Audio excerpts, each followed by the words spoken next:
What's up, everybody? Um, so much for some elaborate setup and whatnot. Didn't really work out, so I'm just gonna go old school run and gun like I always have. All right, so this constitutes this last week's haul, the first haul of 2020. So we start out with Batman: Curse of the White Knight, whatever this means. Batgirl. I really don't know what that is, but I guess I'm aware that there's like a Gordon and an Alfred. I'm not really sure about that, but I really like the Sean Murphy series. So it's really kind of just like an attempt to keep up. Here we got Warren Ellis with Batman's Graves. Great cover. Oh, also a great cover. This story's awesome. Justice League Dark 18. Look at that cover. Damn, I can't remember who it was. If it was, blanking. But someone recommended I should pick up Black Panther 19, so I did.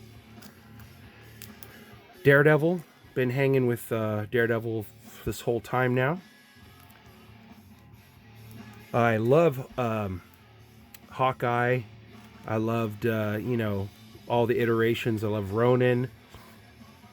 I even like Kate Bishop, so I did have to pick up the first Hawkeye just to check it out. Also picked up Punisher Soviet. I don't have issue 2, but it's in a box for me at this one shop, so I will get them all for Garth Ennis purposes. But I'm interested in reading it not as a Frank Castle story, but just the world that Ennis can put together. Animosity 25. I'm not complete on this, but it's one of the better lasting series from Aftershock, so I picked that up. Sword Daughter was massive at one time to me. I was reading this, took a little hiatus, so it's understandable that we're going to try to get back up on the train with Sword Daughter. This, I guess you could consider a back issue. I was trying hard to see if I could find this in a near mint, and I had to settle for a VF copy, but I finally had to pick this up. These Perillos are just too good to let get by me, so right on. This one I do remember. This was Bueller saying that he liked the Pandemica, so I picked up on 2 and 3 from IDW, so I'm going to give that a read. Death or Glory is really just my realization that Remender, I always go back and buy the series that he puts out anyway, so why don't I just get it first time around? So it's really a Remender pickup, and I like that cover of that. Manifest Destiny, I'm kind of looking at that as a series that I want to really get into, picking up all the rest of that. And I have a thing lately for some crazed animals. So, Olympia, I read this, and the issue 2, I mean, it certainly has that, deference to Kirby and old comics and everything. But it has a really good set of moments where this little kid has some really modern day interactions with a comic book retailer and everything, and the story actually started to feel a little like predictably pedestrian, but then the last page, so go check out Olympia number 2. This Angela De La Morte from Red 5, a woman and her monkey on the moon, on a planet, on somewhere, but I guess if you're going to be stuck somewhere, better to be stuck with a really helpful monkey. More on this title at the very end, so stick around for that. Dark Age number 3. This was really just a pickup because I realized I didn't have the issue 3. You know, with stuff coming out, man, you can easily miss an issue, and, you know, there goes your peace of mind and your continuity and everything. Misplaced number 2. Man, I was really happy to find this at all. A lot of the places I went didn't even have this, so this art inside is great. The story is just deep, and I'm really down with finding out where that soul is. Ogres, I gotta read this. I honestly haven't read volume 2. I think this is issue 2. So I got a couple issues now. I'm gonna dig in, but it's probably just the Source Point Press loyalty lately that I've been doing. Same with Seance Room. I mean, you know, I'm gonna give that a read. I'll see what that's about. But, you know, I can certainly cut it. This book, however, Touching Evil, man, you know, there's been a lot of those weekly what's coming out videos, and particularly a lot of guys that go deep into, you know, a lot of the indie books, and some of them didn't even talk about this book. So I think you should check out Touching Evil. The story of this lawyer who gains this ability to anyone that has true evil intent. A touch from her is a new kind of sentence. So I would check it out. The art inside's good.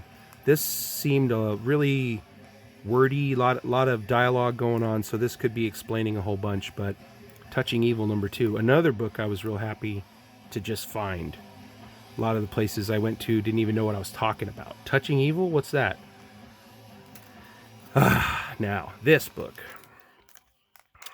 here, I'm so happy I picked this up. This one here is an Exchange Collectibles. This is 120 of 125. So this is not very many of these exist. And also the hand right here has like a gloss to her hand. It's just a beautiful cover, man. I'm so happy I got this. I got the trade dress on this because I liked it. I liked the trade dress. I didn't necessarily want the virgin version of this. Unlike Beyond the Demon, the Sea, I had a chance to pick up the virgin cover to this, and this one was 47 of 50. So there were only 50 of these, and I just thought the cover art was worth it. I just thought it was cool. So I was happy about that. I really liked the depiction and the image of this Misplaced, issue 1. This one I believe is special too. This was 75 of 75. This was the last numbered issue. So I was really happy to get that. Love that cover. We have this just gorgeous. This is the Angela de la Morte virgin cover from Collectible Exchange Collectibles, excuse me. And this was 84 of 100. So there were only 100 of these, and I dig that, man. Just looks so good. The detail and everything, very cool. This was the first book I actually bought from them, was The Money Shot. So that's probably why that was in there. The tribute to the Rolling Stone Janet Jackson cover. All right, very cool. And last but not least, wow. Okay, so see, it won't even focus. It's so hot. This book right here, I'm closing in on, you know, getting pretty much most of the Punisher issues that are out there. I even have that magazine premiere with the origin and everything, but I did not have a 135, the second appearance. And I spent a lot of last year trying to find this book. And some of the prices that local stores, local stores had them, and they're certainly online, and they were at some of the smaller conventions. But man, people were wanting like 220s, 240s, for admittedly really nice grades. But to be honest, man, this one had such banger eye appeal. I walked into a shop a few days back, and I saw this on the wall, and I thought, man, that's nice. I asked the owner what he had it at, and he said it was a VF Plus. That sounds nice. And I walked out, and I thought about it and said, man, I'm gonna go check that out. I went back in, looked at it. It was nice. I mean, I could see that there were some stressors, but I didn't see any color break. Or, if so, I mean, no corner blunts, no nothing. I thought, all right, I agreed to whatever I just said. I'll take it. We go up to the counter, and I see him grab a little calculator, and he starts tapping away, and he proceeds to inform me that today was a New Year's Eve sale day. And I was like, right on. So I would have paid the $65 that he had for this on the wall, but when all was said and done, this ended up being $52, tax and everything, $52 out the door. And man, I was stoked because this was a book I had all but given up on. So, alrighty. That's my first check off a want list, if you want to put it that way, for 2020. All right. Oh, and last but not least, since they're out here, I don't know, but I just want to show these. This was the cover 1 variant and the cover 2 to Boogly heads. And if you don't know about the Boogly heads, well, most people don't, but the issue 3 is coming out soon, and I'm really looking forward to where this keeps going. But really interesting for all those that like a little bit of twist in their comics. So right on. Okay, everybody. Peace out. Pope Cerebus. Later.